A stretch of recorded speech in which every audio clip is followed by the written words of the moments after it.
For more on this, let's welcome in the president and CEO of National Religious Broadcasters, Troy Miller. Merry Christmas and good morning, Troy.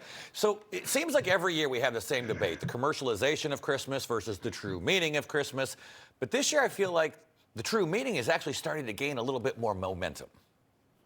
Well, good morning and Merry Christmas to you all as well. And I would agree with that I think the true meaning of Christmas this year is resonating across the country, maybe even around the world more than ever.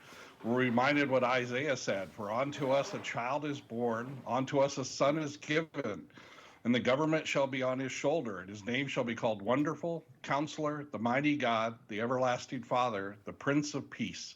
And that's what Christmas is all about.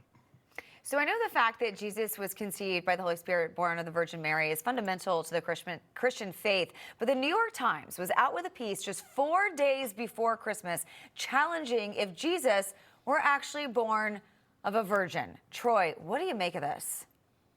Well, that's nothing new. I mean, the New York Times has been attacking Christianity for decades now.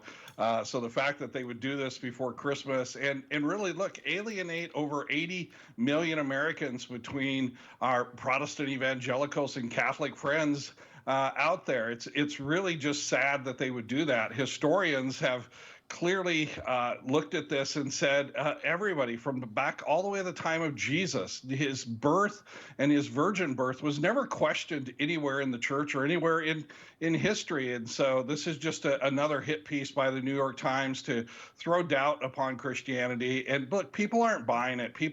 The mainstream media has lost all of their credibility, and because of pieces like this, should.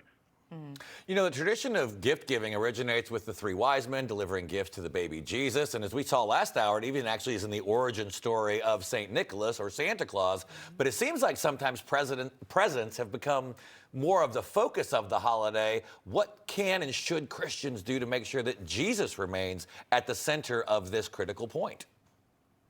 Yeah, traditionally Christians, when they started to celebrate Christmas, it had two meanings to it. One was the celebration Christ Mass. It's the celebration of the Christ, and we celebrated the birth of the Christ. It was a remembrance that God so loved the world that he sent his one and only begotten Son into the world. It was also a remembrance that it was a promise that Christ was going to return again, that there's a day coming in the future that Christ will be returning to the earth. And look, I think families, as you get together today with all of your other traditions, and gift giving is good, but take a moment to sit down and explain to your children and to those that are gathering with you.